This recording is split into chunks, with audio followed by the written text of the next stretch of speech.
The smell of stale coffee and desperation clings to me like a second skin. Quick stop. It's not a career, it's a sentence. Night shifts blur into one another, the neon glow reflecting the hollowness inside me. 5 years. 5 years since the accident, since Mom and Dad were ripped away, leaving me with this mess. They left more than just a hole in my heart. They left a legacy, a trust. And I, Ethan, 29-year-old gas station attendant, became the unwilling steward of that legacy. A legacy my family seems determined to drain dry, while simultaneously mocking me for not living up to it. Aunt Diane, Uncle Greg, my cousins Tyler and Jason, they're a shimmering facade built on a foundation of my silence. They live in their sprawling house, drive their fancy cars, take their exotic vacations, all fueled by the trust I manage. And they think it's some government handout, a pity payment for the orphaned son. I let them believe it. Easier that way. Tonight, though, the weight is crushing me. Dinner at their place. Another performance of their perfect lives, another subtle dig at mine. I force myself to breathe, gripping the steering wheel of my sputtering 2009 Honda. This car is a monument to my choices, a deliberate refusal to join their charade. I carry Mom's lasagna, her recipe, perfected over years of love, into their brightly lit kitchen. Diane's voice, sharp as broken glass, cuts through the forced cheer. At least someone in this family knows how to treat themselves, she says to Jason, her eyes flicking over me with thinly veiled contempt. I swallow the bile rising in my throat. Dinner begins, a symphony of casual cruelty. Greg, puffing out his chest, boasts about his golf membership, my money. Tyler, flashing his expensive smartwatch, recounts his latest extravagant trip, my money. Jason, already buzzing about some concert, pats his wallet, overflowing with my money. Then comes the inevitable jab. Ethan, honey, Diane says, her voice dripping with condescension, don't you think it's time you got a real job? Your father always knew how to present himself. I just eat. The lasagna, which she'll later rave about, assuming it's from some gourmet deli, is a shield. Jason, ever the golden child, chimes in. Not everyone can make something of themselves, Mom. Ethan's doing his best. Oh, my bad. I want to scream. I must have forgotten that I fund your entire existence. But I don't. I shovel another forkful of lasagna into my mouth, the familiar comfort turning to ash. They launch into a detailed description of their upcoming Cancun trip, booked on credit cards. I pay off. They don't even bother inviting me. A relief, honestly. Greg, raising his wine glass, offers a toast. Some of us work hard enough to deserve nice things. I stare at him, at the tan lines around his eyes, etched not from hard work, but from sunbathing on beaches I paid for. Then Diane drops the bomb. You know, Ethan, she says, her voice laced with venom, you'll always be a nobody. Just like your father was before he got lucky. The room freezes. Even Tyler and Jason shift uncomfortably. My father wasn't lucky. He was brilliant, driven, and built everything from the ground up. And these vultures are picking at his bones, claiming his legacy as their own, all while looking down on his son. Something snaps. Something deep inside me. Something I've been desperately trying to contain for years. Finally breaks. I calmly finish my plate. I stand up. I have an early shift, I say, my voice flat, devoid of emotion. As I walk out, I hear Diane's cruel laughter. Maybe we should start a GoFundMe for poor Ethan. It ignites a fire in my gut, a fire fueled by years of resentment and humiliation. But I don't react. I don't flinch. They don't see me pause in the hallway. They don't see me pull out my phone, open my banking app. They don't see the plan forming in my mind, sharp and deadly. The next morning, I call Mr. Henderson, the lawyer who set up the trust. He listens patiently, his voice laced with concern. By that afternoon, the plan is in motion. They have no idea what's coming. They've been playing pretend for 5 years, but the game is over. 2 nights later, I'm at Quick Stop, running on adrenaline and raw fury. The fluorescent lights hum, the gas pumps beep, and I feel a primal urge to smash something. Then she pulls into the gas station. Flat tire. Late, around 11 p.m. Stressed but not helpless. Jessica. She's breathtaking. The kind of beauty that stops you in your tracks, the kind that feels impossibly out of reach. But there's something else too, something genuine in her eyes, a warmth that melts the ice around my heart. Rough night? I ask, trying to ignore the way my palms are sweating. She laughs, a bright melodic sound that cuts through the grime of the gas station.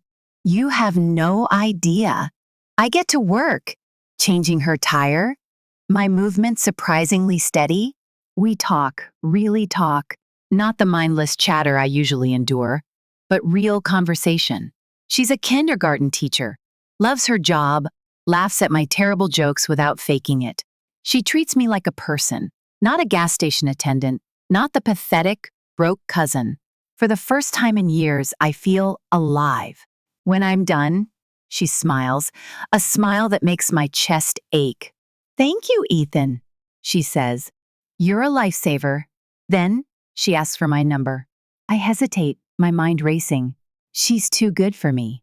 She'll see the real me, the broken, resentful loser, and she'll run. But I give it to her anyway. What do I have to lose? We start dating, and it's like a dream.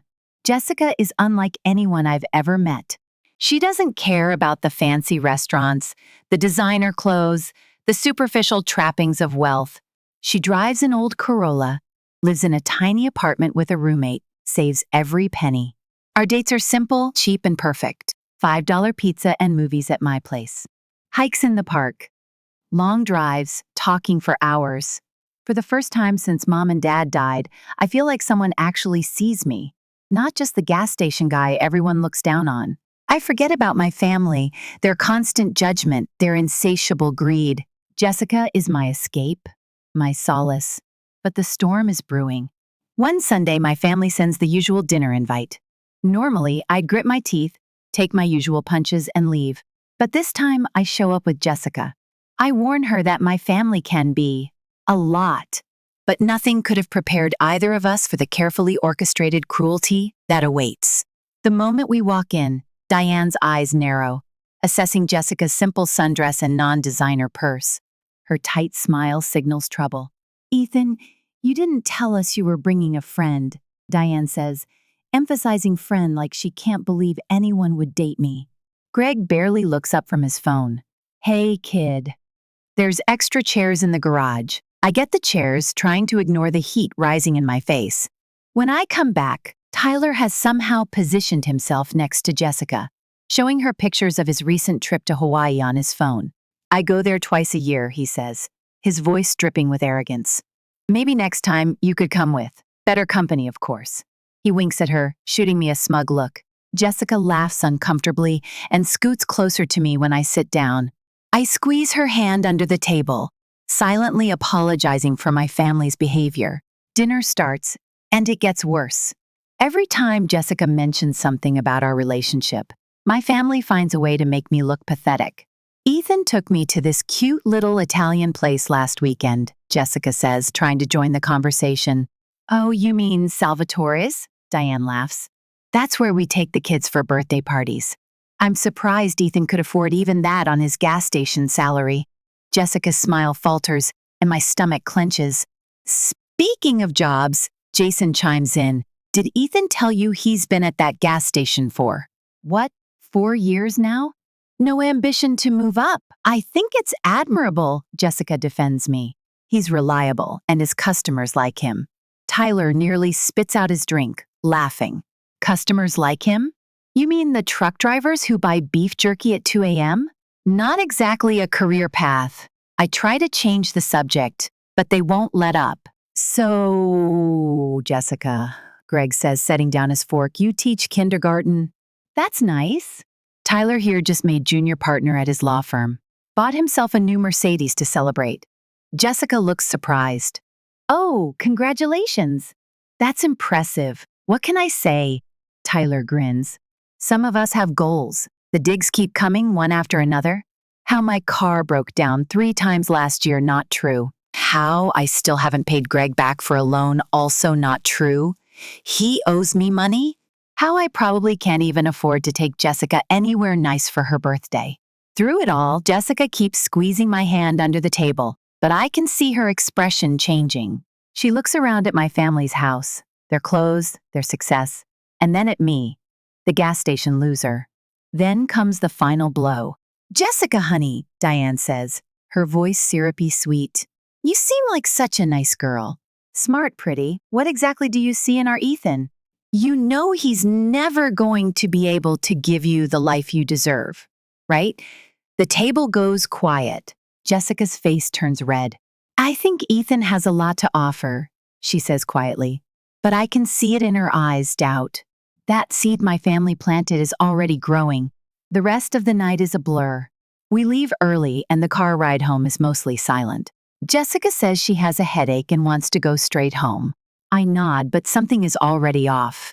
She isn't holding my hand like she usually does. Over the next few days, I notice the shift. Texts take longer to get replies. Calls end quicker. The good morning and good night messages stop. A week later, we have dinner at her place. Usually, we'd order cheap takeout, watch some stupid show, and just talk. But that night, she barely speaks. I catch her glancing at her phone every 5 minutes. "Something wrong?" I ask, trying to keep my voice light. "Just work stuff," she mutters. She never used to check her phone this much. I know it isn't work. It's something else, but I can't put my finger on it. The following weekend, she cancels our plans last minute. Hanging with some old friends, she says, "No invite for me." A few days later, she sends me the text, "I think we need some space." She says she needs time to figure things out, that she isn't sure we want the same future. That dinner with my family had opened her eyes. My heart shatters. I spend weeks replaying that dinner in my head, torturing myself with every cruel word, every dismissive glance. What could it be? Is there someone else? Was I never good enough? 2 weeks after our breakup, I find out why she really needed space. I'm scrolling through Instagram, not even looking for anything specific, just mindlessly trying to distract myself. And then I see it. Jessica and Tyler. Some fancy rooftop restaurant, expensive cocktails, his arm possessively around her waist. His caption upgraded her taste in men. I see red. I could throw my phone across the room. I could drive to their fancy-ass dinner and flip the damn table. Instead, I get quiet. Because anger is loud, but revenge, that's silent. Apparently, Tyler got in her head. He'd been texting her. "Ethan's a great guy, but can he really give you the life you want? You deserve more than just struggling to get by. It's okay to want stability." And Jessica, she bought it. That night, I sit in my apartment, staring at that picture for hours. 5 years of helping these people, and this is how they repay me. They didn't just mock me, they wanted to take everything I have. But Tyler thinks he won. He has no idea what's coming. I make my decision then and there. I call Mr. Henderson. "Remember that plan we discussed?" I ask, my voice cold. "It's time." He sounds concerned. "Are you sure?" "Once we start this process." "I'm sure," I say. "They've taken everything else. They don't get to take my dignity too. This isn't just about Jessica anymore. This is about 5 years of disrespect. 5 years of being the invisible ATM. 5 years of watching them live the high life while I quietly kept them afloat. It's time to pull the plug. I sit down and go through everything I know. The numbers were bad, but seeing them all laid out at once. Holy crap. Here's what my broke ass has been paying for all these years. Their 5-bedroom house in the nice part of town, $1986 every freaking month, pulled directly from the trust I manage. They never once questioned where the money actually comes from. Like, who thinks the government just hands out free mortgage money for years? Uncle Greg's precious golf club membership, $375 monthly. He calls it his networking expenses and acts like it's some crucial business investment. The dude sells insurance for a living. The only thing he networks about is his golf swing. My cousin Tyler's 2022 Mercedes, $785 monthly payment. Yeah, that car he used to pick up Jessica. I'm paying for it. Jason's 2021 Audi runs me $675 monthly. He hit a mailbox while texting last year, and I paid the $3,200 repair bill too. Every single one of their luxuries, every vacation, every designer bag, every emergency that needed a quick cash infusion has all been coming from the same place, from me. And they had the audacity to look down on me, to mock my job, my car, my life, while they flaunted their success they hadn't even earned. That afternoon, I have to drop off some insurance documents at their house. Nobody's home, but I have a key. I'm the emergency contact after all. As I'm leaving the papers in Greg's study, I notice some printed emails on his desk. They were planning a huge engagement party for Tyler and Jessica after 2 months of dating. Everyone from their social circle is invited, except me. The email chain is something else. Diane wrote that they couldn't have me there because Jessica didn't want me making a scene. Greg agreed, saying they'd just tell me it was a small gathering. Tyler, to his microscopic credit, at least questioned it, saying I was still his cousin. Greg shut it down immediately. Life's harsh. Besides, he'd embarrass us in front of Jessica's family. Embarrass them. Like I was some stray dog they didn't want ruining their fancy event. Next to these emails are quotes for a $22,000 renovation for their master bathroom. Guess who they expect to find the money for that? I sit in my car for a while after seeing those emails. Not sad. Just done. Completely done. Then, like some final pathetic joke from the universe, I get a text from Jessica. Tyler told me you've been spreading lies about his family. Please stop. They've been nothing but generous to you. Generous. I stare at the word for a long time. I don't respond. Instead, I make some calls, set some things in motion. The trust that's been funding their lifestyle. It's not as simple as just cutting them off. But there are ways. Legal ways. Properly documented ways. Mr. Henderson had all my ducks in a row. But then, Diane calls, insisting I come to dinner again. She says they need to discuss something important with me. Tyler and Jessica will be there, she adds, like that's supposed to be an incentive. They have big news. I know exactly what I'm walking into, but I go anyway. Time to see their true colors. One last time. I arrive at 6 p.m. sharp. The first thing I notice are workers installing a fancy new chandelier in their entryway. Remember that home renovation I mentioned? Apparently, they decided to start early, with my money, of course. Ethan! Diane beams with fake excitement. Don't mind the mess. We're just doing a little upgrading. You know how it is. She pauses. Well, maybe you don't. I just nod and walk in. The whole family is there, plus Jessica, all dressed up like it's some formal occasion. Tyler has his arm wrapped around Jessica's waist. She barely makes eye contact with me. Greg pulls me aside before dinner.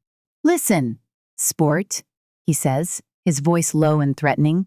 We need to have a serious talk about your attitude. You've been acting jealous, and it's making everyone uncomfortable. The nerve of this man, wearing the golf club polo I paid for, while telling me about attitude. Dinner starts. They've ordered expensive catering on the family credit card, naturally. Then, Diane clinks her glass, and Tyler stands up, pulling Jessica up with him. We have an announcement, he says, grinning. Jessica and I are engaged. Everyone cheers. Jessica flashes a massive diamond ring. My cousin of all people managed to snag the only girl I've cared about in years, after dating her for all of 2 months. We're thinking a destination wedding, Tyler continues. Maybe Hawaii or the Bahamas. Whatever you want, sweetie, Diane coos at Jessica. Only the best for our new daughter-in-law. Jessica beams. You guys have been so amazing to me. Like the family I always wanted. I take another bite of my food I'm technically paying for, and wait. Then Diane looks at me with fake sympathy. Ethan, honey, I know this might be difficult for you, but we think it's best if you skip the engagement party and wedding. It would just be awkward for Jessica. Tyler at least has the decency to look uncomfortable. Jessica just stares at her plate. The Williamsons are coming to the party, Greg adds, and their son just made VP at her investment firm. We can't have you showing up, talking about your gas station. It reflects poorly on us. I take another bite of my food and smile. Which gas station stories would those be, Greg? The ones about how I manage a trust worth millions? Or the ones about how I've been paying your mortgage for 5 years? The room goes dead silent. What are you talking about? Diane snaps. I pull out my phone, open my banking app. Let's talk numbers, shall we? Would you like to start with the mortgage, the cars, or maybe that nice new chandelier that just went in? Jason laughs nervously. What's he talking about, Mom? He's obviously confused. Diane says quickly, the house payments come from the government assistance program after his parents. There is no government program, I say calmly. There never was.